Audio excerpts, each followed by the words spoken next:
पिंपरी चिंचवडच्या राष्ट्रवादी काँग्रेसचे माजी शहराध्यक्ष आझम पानसरे यांनी भाजपमध्ये प्रवेश केला। ऐन निवडणुकीच्या तोंडावर पानसरे भाजपची कास धरल्यानं राष्ट्रवादीला जोरदार धक्का बसलाय। पानसरेंच्या जाण्यानं महापालिका निवडणुकीआधी अजित पवार आता एकटे पडल्याची चर्चा पिंपरी चिंचवडच्या राजकीय वर्तुळात रंगते। आता विलास लांडे सोडले तर सर्व बड्या नेत्यांनी अजित पवारांची साथ सोडली आहे, त्यामुळे पिंपरी चिंचवडमध्ये सत्ता टिकवणं राष्ट्रवादीला कठीण जाणार आहे। आणि आज महत्त्वाच्या राजकीय बातमी संदर्भात आपण अधिक चर्चा करूया। आमचे प्रतिनिधी कैलासपुरी आपल्यासोबत आहेत। कैलास, यापूर्वी लक्ष्मण जगताप असतील, नंतर लांडगे असतील, आता आझम पानसरे असतील, भाजपची ताकद कुठेतरी वाढते।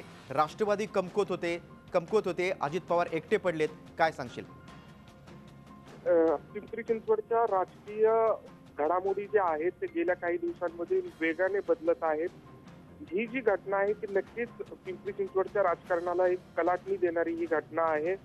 पिंपरी चिंचवडमध्ये अजित पवार हे राष्ट्रवादी काँग्रेसचे आणि पर्यायाने शहराचे सर्वेसर्वा असल्याचे चित्र होतं।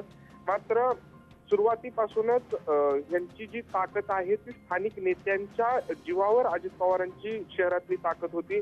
मात्र लोकसभा निवडणूक असेल, विधानसभा निवडणूक असेल, या निवडणुकांमध्ये महेश लांडगे असतील, लक्ष्मण जगताप असतील, यांनी अजित पवारांची साथ सोडलेली होती। त्यामुळे अजित पवारांचा जो एकछत्री अंमल शहरावर होता त्याला तडा गेलेला होता।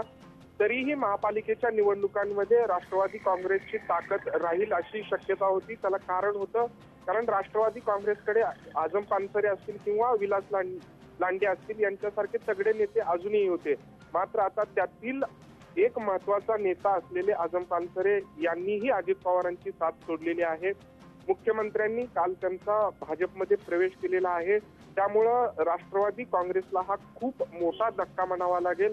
ऐन निवडणुकीच्या तोंडावर आझम पानसरे यांनी हा प्रवेश केलेला आहे। शहराचं एकूण राजकीय चित्र पाहिलं तर पिंपरी चिंचवडमध्ये 3 विधानसभा मतदारसंघ येतात।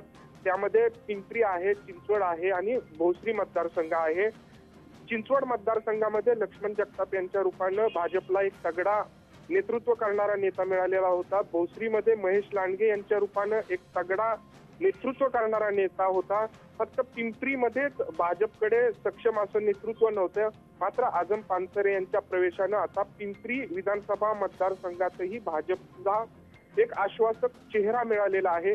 एकूणच शहराच्या 3ही विधानसभा मतदारसंघामध्ये आता भाजपकडे नेतृत्व करणारे तगडे असे नेते आहेत। त्याचमुळे राष्ट्रवादी काँग्रेसची अडचण वाढलेली आहे आणि एकूणच राष्ट्रवादी काँग्रेससाठी ही खूप मोठी धक्कादायक घटना आहे।